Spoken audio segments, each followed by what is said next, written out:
ఎందుకు నారా లోకేష్ గారు కానీ అనురాధ మేడం గారు కానీ స్పందించట్లేదు నాకు అర్థం కావట్లేదు. ఈ మా జీవితాలు దయచేసి ఈ మాకు స్పందిస్తానని మేము ఎదురు చూస్తున్నాము.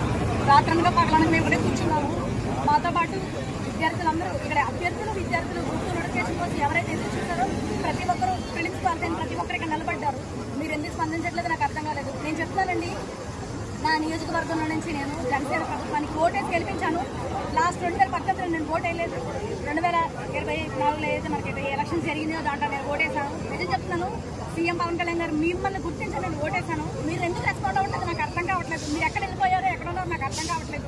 ఇంకొక విషయం ఏంటంటే నారా లోకేష్ గారు మీరు అంటారు కదా నేను మీ విద్యార్థులకి నిరుద్యోగుల కోసం పోరాడుతున్నానని. మీరు ఏం పోరాడుతున్నారండి? మీరు అక్కడెక్కడో ఉన్నారు, మేము ఇక్కడ బాధపడుతున్నాము.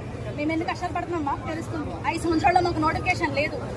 నాలాంటి వాళ్ళు ఇక్కడ చాలా మంది ఉన్నారు. దయచేసి మీరు స్పందిస్తారని మేము ఆశిస్తున్నాము. అదేవిధంగా ఏబీపీఎస్ చైర్మన్ గారు ప్లీజ్ మేడం, మీరు ఒక అభ్యర్థుల నుంచే ఉద్యోగాల్లో చేరారు.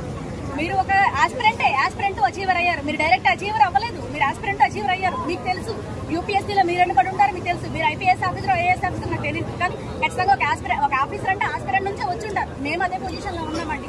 ప్లీజ్ దయచేసి మీరు మాకు వెబ్ నోట్ రిలీజ్ చేసి మా రోస్టర్ క్లియర్ చేయండి, ఎగ్జామ్ కండక్ట్ చేయండి. మేము రెడీగా ఉన్నాము. మీరు మాకు రోస్టర్ క్లియర్ చేసి రేపు ఎగ్జామ్ పెట్టాను కానీ మేము రెడీ. కానీ మేము మాకు రోస్టర్ క్లియర్ చేయండి మేడం. రోస్టర్ క్లియర్ చేసి మేడం మేము ఏమడుగుతున్నాం, మిమ్మల్ని సవరించమని అడుగుతున్నాము. దాంట్లో ఉన్న తప్పులు రాజ్యాంగంలో జరిగిన వాటిని సవరించారు. ఎందుకు మేడం ఏపీ రాష్ట్రంలో ఏపీఎస్సీ గ్రూప్ నోటిఫికేషన్ రాష్ట్రం ఎందుకు స్పందించట్లేదు నాకు అర్థం కావట్లేదు. ప్లీజ్ దయచేసి స్పందిస్తారని నేను ఆశిస్తున్నాను.